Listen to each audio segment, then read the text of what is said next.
Hello and welcome back as we continue exploring AWS Route 53. In this lesson, we're going to focus on S3, or more specifically using an S3 bucket for a DNS failover endpoint. So over here on the Orion papers, let's click on S3 here, and let's just talk a little bit about what's going on. By using a failover routing policy in a Route 53 DNS record set, an S3 bucket can be used as a failover endpoint. This can provide an extremely reliable backup solution if your primary endpoint fails.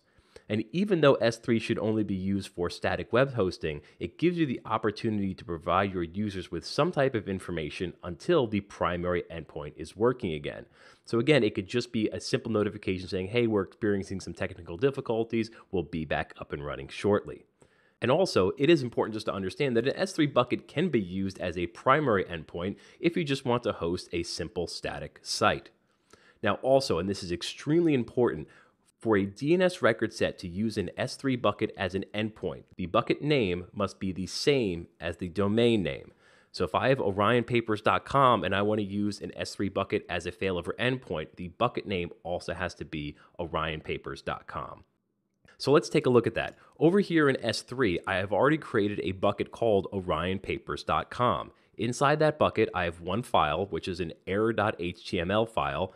And over here, I have already enabled static web hosting, which we should remember from the S3 section of this course, with the error.html document set as the index document. So the error HTML document will be the document that is served if this S3 bucket is used as a DNS endpoint. So switching back over here to Route 53, let's click on our hosted zone.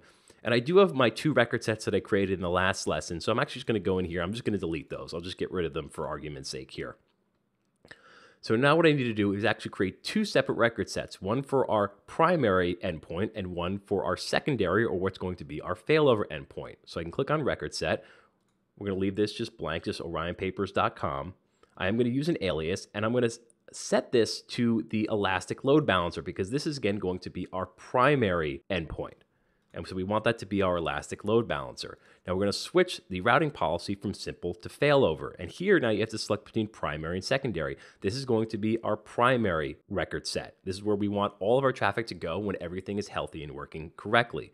Now we do have to check evaluate target health because what it's going to do is that if and when Route 53 recognizes that the Elastic Load Balancer is offline or has failed, it will then default to our secondary record set. So now that I have the primary record set create, we'll click create here. Now again, I have to create my secondary record set.